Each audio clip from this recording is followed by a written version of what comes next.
तो hey guys, welcome back our YouTube channel. तो आज के इस वीडियो में मैं एक इम्पोर्टेंट चीज़ को लेकर आया हूँ आपके सामने।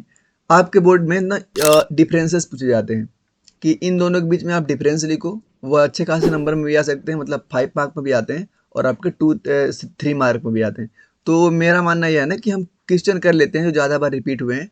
क्या पता यहाँ से क्वेश्चन आ जाए, मतलब मैं ज़्यादा गारंटी नहीं लूँगा यहाँ पे, क्योंकि डिफरेंसेस तो कोई सा भी बना सकते हैं ना वो। लेकिन जो ज़्यादा बार पूछे गए यहाँ पे डिफरेंसेस हैं, मैंने उसको यहाँ पे इंक्लूड किया है। तो प्लीज़ लास्ट तक देखना, ज़्यादा बड़ी वीडियो नहीं होगी।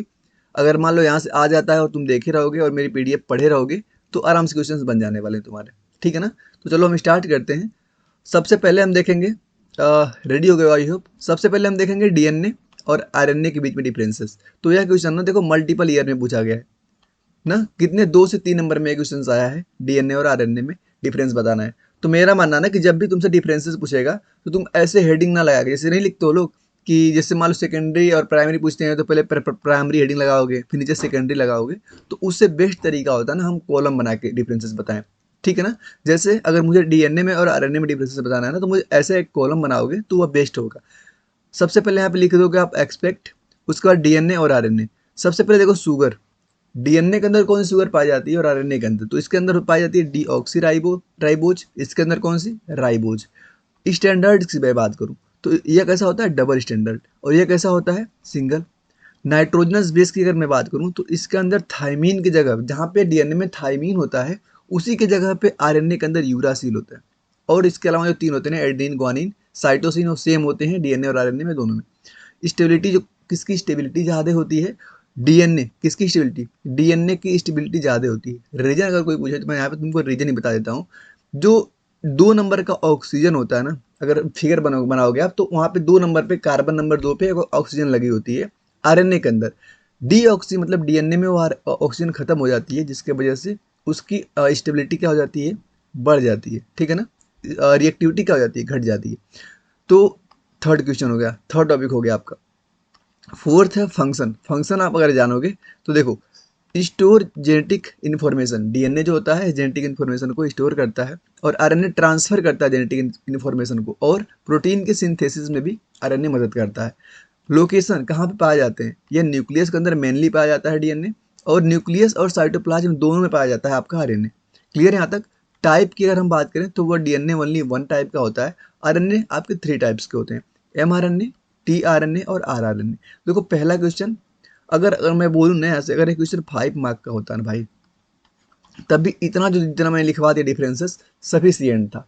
तो ये क्वेश्चन तुम्हारे लिए है इंपॉर्टेंट, तो अगर देख रहे हो वीडियो को तो ध्यान से इसको देखना। और पीडीएफ के लिए तुमको क्या करना है पता ही होगा, मेरे टेलीग्राम को ज्वाइन करना होता है, लिंक डिस्क्रिप्शन बॉक्स में है, जाके इस पीडीएफ को तुम आराम से ले सकते हो, कोई दिक्कत नहीं।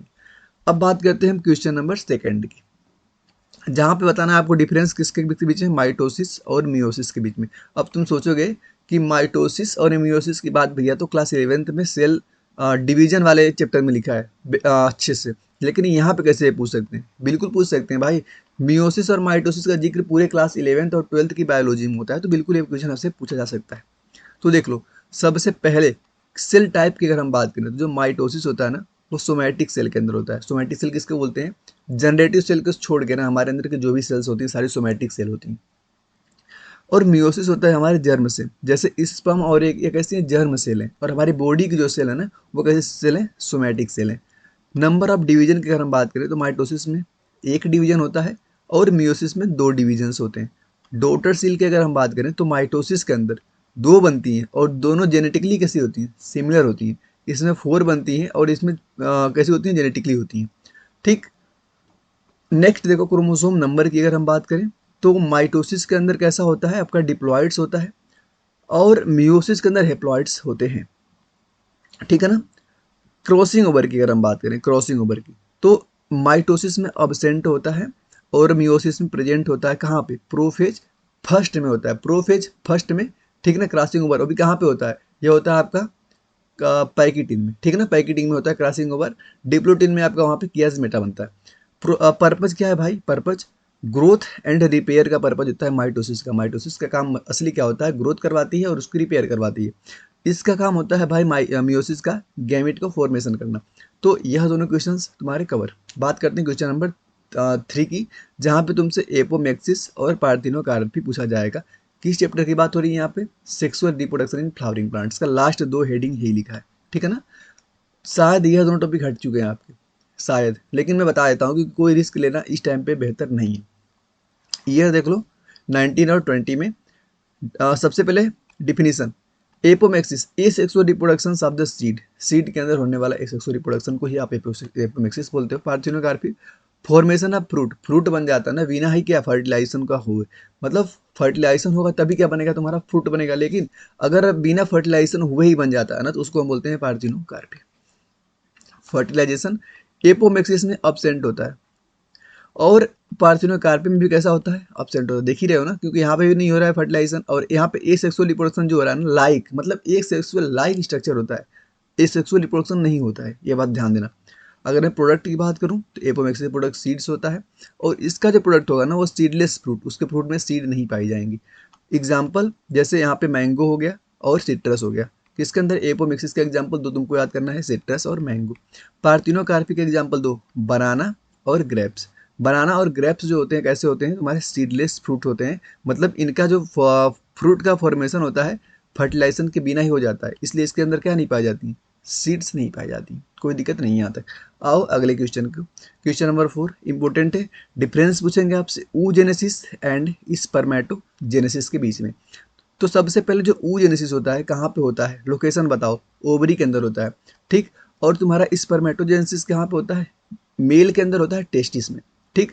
और यह जो होता है oogenesis जो होता है, इसका ऑनसेट की बात कर रहे हैं, बिगाइन हो जाता है कब, ड्यूरिंग फीटल डेवलपमेंट में, जब बेबी फीटल में ही होती है ना, फीमेल बेबी, उस टाइम पे ही क्या होना स्टार्ट हो जाता है, oogenesis होना स्टार्ट हो जाता है। स्पर्मेटोजेनेसिस भाई एट प्यूबर्टी के बाद, जब मेल बेबी जब मतलब आप बोल सकते हो प्यूबर्टी के बाद, एज क्या होती है 14 to 15 के बाद की बात होती है ना। इंड प्रोडक्ट क्या होता है oogenesis का, एक ओवम बनता है और 2 पोलर बॉडीज बनती हैं। स्पर्मेटोजेनेसिस में 4 स्पर्म बनते हैं, 4 क्या बनते हैं, स्पर्म बनते हैं। ड्यूरेशन क्या होता है, यह होता है डिसकॉन्टिन्यूअस प्रोसेस, कौन, oogenesis आपका होता है डिसकॉन्टिन्यूअस प्रोसेस, स्पर्मेटोजेनेसिस होता है कॉन्टिन्यूअस प्रोसेस। हार्मोन्स की अगर हम बात करें तो oogenesis में 2 हार्मोन्स इन्वॉल्व होते हैं, एस्ट्रोजन और प्रोजेस्टेरोन। स्पर्मेटोजेनेसिस में आपका एक हार्मोन्स टेस्टोस्टेरोन यहाँ पे पार्टिसिपेट करता है, जिसको एक और नाम से आप बोलते हो, क्या नाम होता है, एंड्रोजन ना, एंड्रोजन। आगे अब बात करेंगे हम डिफरेंस, क्वेश्चन नंबर 5 है आपका। यहाँ पे बात किया जाएगा डिफरेंस बताना आपको ट्रांसक्रिप्शन और ट्रांसलेशन के बीच में। सारे क्वेश्चन देखो जो करवा रहा हूँ ना, तुम अगर थोड़ा सा पढ़ोगे तो आइडिया हो रहा होगा कि भैया हाँ वाकई यहाँ से डिफरेंसेस बनने की पॉसिबिलिटी है, तभी इतना बार रिपीट किया क्वेश्चन है, तो तुम छोड़ के मत जाना, और वीडियो को तो आप पूरा देखा करो, वीडियो को तुम पूरा देखा करो, जिससे ऐसा तो है नहीं कि मैं यहाँ पे तुम्हारा टाइम पास बीच में मोटिवेशन, भाई सब मेरा काम नहीं है, ठीक है ना। मैं जो लाता हूँ कंटेंट ना तुम्हारे फायदे के लिए लाता हूँ, और वो वही बच्चे समझ पाएंगे ना जो रियल में लेके अपने पढ़ाई को मतलब सीरियस है, वो लोग बिल्कुल नहीं समझेंगे जिनको बस मतलब लोगों को बस उन जगह पे जाना जहाँ पे पढ़ाने से ज़्यादा ध्यान उनको मोटिवेशन दिया जाए, चाहे अच्छी बातें मतलब बस बताई जाए, पढ़ाई उस पर अप्लाई ना किया जाए। देखो रियलिटी ये है ना कि तुम्हारे मोटिवेशन से और कुछ से कुछ उखड़ने वाला नहीं, उखड़ेगा तुम्हारे मेहनत से, तुम कितना पढ़ रहे हो और इस टाइम पे तुम क्या कर रहे हो, ठीक है ना। तो बस यही बात इंपॉर्टेंट है। तो ट्रांसक्रिप्शन और ट्रांसलेशन मैं क्या इस टाइम पे वन शॉट लेक्चर नहीं ला सकता हूँ, मुझे पता है, लेकिन इससे बेनिफिशियल नहीं होगा वो। अगर मैं वन शॉट लेक्चर लाता हूँ तो तुम वो देख लोगे, ठीक भैया हो गया, लेकिन यह बताओ ना तुम क्वेश्चन कैसे आएंगे, तुमको इंडायरेक्टली वहाँ पे क्या करना है, क्वेश्चन करके आने। ट्रांसक्रिप्शन और ट्रांसलेशन 3 मार्क का क्वेश्चन है आपका। डिफिनेशन क्या होता है देखो, synthesis of RNA from DNA. अगर हम आरएनए से क्या बना रहे हैं, डीएनए बना रहे हैं, तो उसको हम बोलते हैं क्या, आप आरएनए, डीएनए से आरएनए बना रहे हैं, क्या डीएनए से अगर आप आरएनए बना रहे हो तो उसको आप बोलते हो ट्रांसक्रिप्शन। क्लियर। ट्रांसलेशन क्या होता है, हम प्रोटीन बनाते हैं किससे, एमआरएनए से। देखो यहाँ पे मैं एक चार्ट बनाता हूँ, अगर मान लो तुम्हारे सामने डीएनए है, ठीक, अगर इस डीएनए से फिर डीएनए बन गया तो उसको आप बोलते हो रेप्लिकेशन। क्या बोलते हो, रेप्लिकेशन। फिर अगर यह डीएनए कन्वर्ट होता है किसके अंदर, आरएनए के अंदर, तो इस प्रोसेस को आप बोलते हो, जो डीएनए से आरएनए बना है इसको आप बोलते हो ट्रांसक्रिप्शन। और फिर यही यही आरएनए आगे जाता है, क्या बनाता है आपका, प्रोटीन।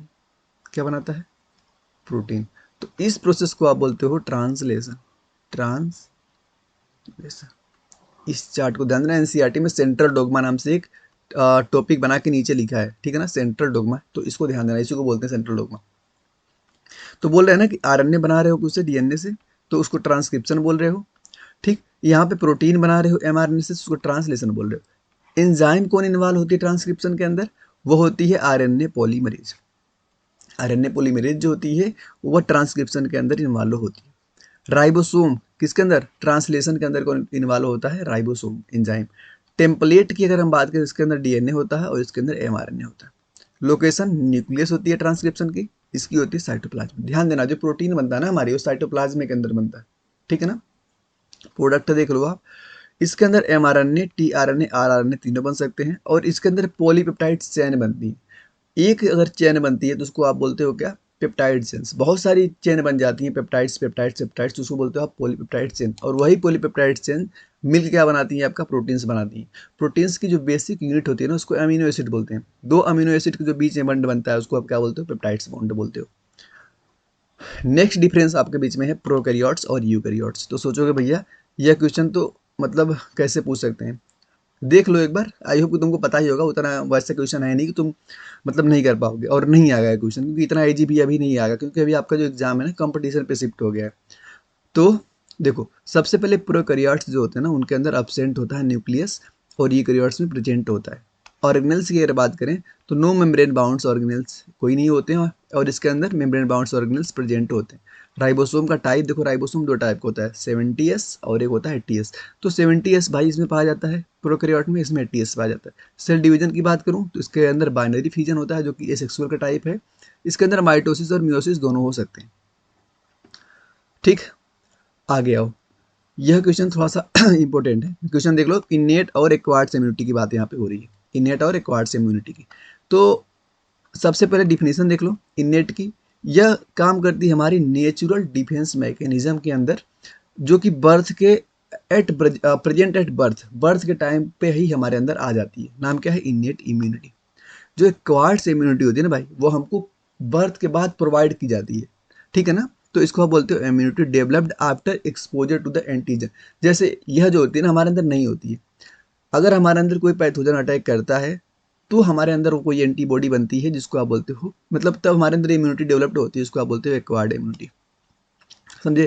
जैसे अगर तुमको कभी भी सर्दी जुकाम वगैरह नहीं हुआ है, तो तुम्हारे अंदर उसकी जो इम्यूनिटी होगी डेवलप्ड नहीं होगी। एक बार हो जाएगा तो उसकी इम्यूनिटी डेवलप्ड हो जाएगी, ताकि नेक्स्ट टाइम जब पैथोजन तुम्हारे अंदर अटैक करेगा तो ऑलरेडी तुम्हारे अंदर क्या होगी? उससे लड़ने की कैपेसिटी होगी। उसी को तो आप इम्यूनिटी बोलते हो ना। इम्यूनिटी क्या बोलते हो? पैथोजन से लड़ने की जो कैपेसिटी होती है उसी को बोलते हो आप इम्यूनिटी। स्पेसिफाई की बात करें हम, तो सबसे पहले नॉन स्पेसिफिक होता है, और ये कैसा होता है? हाईली स्पेसिफिक होता है। मेमोरी इसके अंदर एब्सेंट होती है, इसके अंदर होती है प्रेजेंट। अगर मैं कंपोनेंट्स की बात करूँ, इसके अंदर स्किन आता है, म्यूकस आता है, फैगोसाइट्स आते हैं। इसके अंदर बी सेल आती हैं, टी सेल आती हैं, और एंटी बॉडीज आती हैं। कोई दिक्कत नहीं है। यह क्वेश्चन भाई तुम बोलो तुम्हारे अकॉर्डिंग मैं स्किप कर देता हूँ ना, क्योंकि क्लास 11th का फोटोसिंथेसिस इन फ्लावरिंग फोटोसिंथेसिस का पार्ट है, तो इसको मैं छोड़ देता हूँ, क्योंकि बहुत मतलब नहीं आएगा ना, नहीं आएगा, क्योंकि अभी तुम्हारा 12th का ही आएगा ना बस, तो इसको मैं छोड़ देता हूँ। लेकिन हाँ, जब बाहर आता तो इस टाइम इंपॉर्टेंट था, मैंने ले लिया इसको भी। नेक्स्ट क्वेश्चन देखो, question number 9, humoral versus cell mediated immunity. देखो दोनों चैप्टर कहाँ से आ रहा है चैप्टर, जल्दी बताओ। Human health and disease, human health and disease. और एक बार देखना कि मैं अपने चैनल पे ना भाई बहुत सारे क्वेश्चन करवा चुका हूँ इंपॉर्टेंट वाले, तो उसको तुम देख लो, चैनल को विजिट करो। तुम कोई सी वीडियो ओपन करोगे तुम्हारे फायदा के लिए ही होगी। ऐसी कोई वीडियो तुमको नहीं मिलने वाली जहाँ पे तुमको मैंने यह बताया है कि लास्ट 2 मंथ की स्ट्रेटजी क्या है, मतलब यह पढ़ लो यह छोड़ दो। जितनी वीडियो हैं सारे ऐसी वीडियो हैं, मैं यह दिखा के कि इतना बार तुम्हारे क्वेश्चन पूछा है, इतना इंपॉर्टेंट यह सारी चीज़ें हैं, तो कोई वीडियो तुम ओपन करके तुम पढ़ सकते हो। और जो मेरा वन शॉट भी होगा ना, और लोगों से अलग हो, मतलब अलग होगा। ऐसा नहीं बोल रहा हूँ कि और लोगों से मैं बहुत बेहतर पढ़ा देता हूँ, चाहे मुझे और लोगों से बहुत ज़्यादा ज्ञान है, नहीं है मेरे को और लोगों से ज़्यादा बेहतर, और ना ही उतना एक्सपीरियंस। बस बात यह है ना कि खुद पढ़ते पढ़ते इतना आइडिया हमें हो जाता है ना कि क्या इंपॉर्टेंट है क्या इंपॉर्टेंट नहीं है। और तुम्हें भी हो सकता है, कोई बड़ी बात नहीं है, लेकिन कब होगा ना, तुम प्रीवियस ईयर क्वेश्चन लगाओगे। जब एक बार तुम एनसीईआरटी तुमने रीडिंग करा, फिर जाकर तुम पीवाईक्यू लगा रहे हो, तो तुमको आइडिया होगा कि भैया क्वेश्चन तो इस पार्ट से ज़्यादा पूछ रहे हैं हमसे, तो ऑलरेडी इंपॉर्टेंट है, क्यों मैं किसी का सहारा लूँ? समझ रहे हो ना? मतलब तुम्हें खुद पढ़ के, खुद PYQ लगा के इस चीज़ को समझना है, क्या इंपॉर्टेंट है, क्या इंपॉर्टेंट नहीं है। और तुम इतने बड़े हो गए हो, क्लास 12th में आ गए हो, तो तुमको किसी के ऊपर डिपेंड नहीं होना है कि यही करवाएंगे। और मैंने देखा है ना, बहुत लोग कमेंट क्या करते हैं, भैया मेरा हो जाएगा ना, भैया ऐसे। भाई नहीं करना, तुम इतना समझदार हो, कोई तुम्हारी इतनी हेल्प नहीं करेगा ना जितना तुम सोच रहे हो। जैसे मैं यहाँ पे पढ़ा रहा हूँ, तो मैं सोच रहा हूँ कि तुम्हारी हेल्प हो जाए, लेकिन अगर तुम बोलोगे तुम्हारे हाथ पकड़वा के एक एक हेडिंग याद कराऊँ, तो तुम्हें करना है ना, तुमको अपने विश्वास होना चाहिए। ठीक है ना? चलो, तो मेरी चैनल पे जाकर तुम हर एक वीडियो को विजिट करके देख लेना, और हो सके तो अपने दोस्तों को थोड़ा सा बता देना, शेयर कर देना। ज्ञान बांटने से तुम्हारा कम नहीं होगा, बढ़ेगा ही। ठीक है ना? चलो, बात करते हैं अब ह्यूमरल और सेल मीडिएटेड इम्यूनिटी की। तो यह क्वेश्चन तुम्हारा पूछा गया बार बार। तो सबसे पहले जो ह्यूमरल इम्यूनिटी होती है ना भाई, वह कहाँ पाई जाती है? आपकी बी लिम्फोसाइट्स के अंदर, और यह पाई जाती है आपकी टी लिम्फोसाइट्स के अंदर। ठीक है ना? टारगेट भाई इसका क्या होता है? Extra cellular pathogen. ये होता है आपका इंट्रा सेलुलर पैथोजन। रिस्पॉन्स की अगर बात करें तो production of the antibodies, direct killing the infections, infected cells. Next question है autogamy and allogamy. Autogamy and allogamy, यह क्वेश्चन मतलब यह वर्ड तुम एनसीईआरटी में नहीं पाओगे, तो जल्दी से इसको देख लो। क्वेश्चन एक बार पूछा है तो छोड़ूंगा नहीं इसको मैं। डिफिनेशन देखो, pollination within the same flower autogamy, pollination between difference flower. Allogamy जो वर्ड है ना, यह वर्ड नहीं, लेकिन क्वेश्चन है एनसीईआरटी में तुम्हारा। ठीक है ना? उसको आप क्या बोलते हो? जीनोगैमी बोलते हो। ठीक है ना? Xenogamy, xenogamy. तो यह क्वेश्चन तुम्हारा भी आ चुका है। बात करता हूँ मैं जीनोटाइप और फिनोटाइप में, इंपॉर्टेंट है वाला। डिफरेंस पूछेंगे आपसे जीनोटाइप के अंदर और फिनोटाइप के, तो तुम बताना। सबसे पहले जो जीनोटाइप क्या होता है? Genetic constituents of the organism. Phenotype होता है observation traits on the organism. देखो, समझो इसको, जो जीनोटाइप होता है ना, इसमें तुम जीन वर्ड देख रहे हो, और फिनोटाइप में देखो, फिनो का मतलब होता है तुम जो बाहर से ऑब्जर्व कर सके। जैसे अगर तुम मुझे देखोगे, तो तुम दो लोग जैसे देख रहे हो, मुझे देखोगे और मेरे भैया को देखोगे, तो दोनों लोगों की हाइट में कुछ डिफरेंसेस होंगे। तुम देख के ही बता दोगे कि भैया यह टॉल है और ये आपसे डॉर्फ है। समझ रहे हो ना? तो यह जो हम अपनी आँख से ऑब्जर्व करके बता दे रहे हैं ना, इसको हम बोलते हैं फिनोटाइप कैरेक्टर।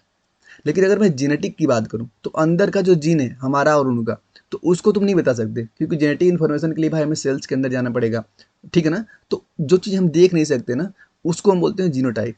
समझे? तो जेनेटिक की अगर हम बात करें, तो जेनेटिक कॉन्स्टिट्यूएंट जो जीनोटाइप होता है, और ऑब्जर्वल ट्रेड्स जो हम ऑब्जर्व कर सकते हैं, वो होता है आपका फिनोटाइप्स। रिप्रेजेंट की अगर मैं बात करूं, देखो capital T small T, represent by the symbol. Capital T मतलब टाल, कैपिटल टी स्मॉल टी मतलब ये भी तुम टाल ही बोलोगे, लेकिन यहाँ पे तुम क्या जान पा रहे हो क्या कि भैया टाल है कि डॉर्फ है? समझे? एक यहाँ पे टॉल का है और एक स्मॉल टी का है, लेकिन फिर भी यहाँ पे क्या हो रहा है? टॉल हो रहा है। तो अंदर जेनेटिक, अगर जीन की मैं बात करूँ ना, जीनोटाइप की, तब तुम जान जाओगे, लेकिन अगर बाहर से देखना हो तो नहीं जान पाओगे। फिजिकल एक्सप्रेशन कैसा होगा? एक टॉल और एक शॉर्ट। इनहेरिटेंस की बात करें, तो passed on to spring, influenced by the genotype and the environments. Example देख लो जो यहाँ पे हमने बता दिया था। ठीक, चलो आओ अपने नेक्स्ट क्वेश्चन के अंदर। इसको तो तुम्हें छोड़ना ही जानते हो, अब 11th का सिलेबस में नहीं रहा है ना। अब ये तुम्हारा आ गया फ्लोरल फॉर्मूला डायग्राम, छोड़ना है तुमको। ठीक है ना? क्लास 11th का है, यह इंपॉर्टेंट है। Codominance and incomplete dominance, codominance और इनकम्प्लीट डोमिनेंस। देखो इसको 2015 में 18 में पूछा गया है। डिफिनीशन यहाँ पे देख लो तुम। बोथ एलील, कोडोमिनेंस में ना, जो दोनों एलील्स जिसको हम क्रॉस करवाएंगे, दोनों के दोनों यहाँ पे क्या होते हैं? एक्सप्रेस होते हैं। इनकम्प्लीट में इंटरमीडिएट बनता है, जैसे हमने टाल डॉर्फ मिला है तो हमको बीच का मिल जाएगा। ऐसा नहीं होगा कि टॉल ही मिल रहा है तो डॉर्फ मिल रहा है, तो इसको आप बोलते हो इनकम्प्लीट डोमिनेंस। एग्जाम्पल इसका एनसीईआरटी में लिखा है, कहाँ पे? स्नैपड्रैगन लिखा है ना, पढ़ लेना उसको। यहाँ पे देख लो, कोडोमिनेंस जो होता है इक्वली होता है, और यह होता है अपीयर होता है। एग्जाम्पल देख लो इसका, पिंक फ्लावर स्नैपड्रैगन मैंने बता दिया था आपको। रेड ब्लड ग्रुप जो होता है AB, उसके अंदर पाया जाता है आपका कोडोमिनेंस। फिनोटाइप का रेशियो 1:1, 1:1, दोनों सेम ही होते हैं फिनोटाइप का ना, फिनोटाइप का दोनों सेम ही होते हैं। अब देख लो, आ जाओ यहाँ पे नेक्स्ट। सोमैटिक हाइब्रिडाइजेशन के भी पूछे थे और सेक्सुअल हाइब्रिडाइजेशन पूछे थे, क्या डिफरेंस होता है? तो सोमैटिक हाइब्रिडाइजेशन, पहले बात तो फ्यूजन ऑफ सोमैटिक सेल की वजह से होता है, और ये फ्यूजन ऑफ गैमिट्स की वजह से होता है। सेक्सुअल प्रोसेस, इसके अंदर प्रोटोप्लास्ट का फ्यूजन होता है, इसके अंदर पोलिनेशन और फर्टिलाइजेशन दोनों होते हैं भाई। आउटकम क्या होता है? हाइब्रिड सेल्स और इसका हाइब्रिड प्लांट्स मिलते हैं। एग्जाम्पल पोटैटो देख लो इसका, और व्हीट ना, और कहाँ पे? रे हाइब्रिड्स। थोड़ा सा फास्ट कर रहा हूँ क्योंकि और बहुत सारे क्वेश्चन बचे हैं ना तुम्हारे। 16 रेस्पिरेटरी एंड फोटोसिंथेटिक पिगमेंट नहीं पूछेंगे। लेकिन अगर देखना, अगर तुम नीट को ही प्रीफर कर रहे हो, जैसे मतलब बोर्ड के अलावा तुम अगर नीट की भी तैयारी करना मतलब कर रहे हो, मैं मान रहा हूँ, तो ये जो क्वेश्चन मैं स्किप करवा रहा हूँ तुम्हें, स्क्रीन को रोक के इसको करना है।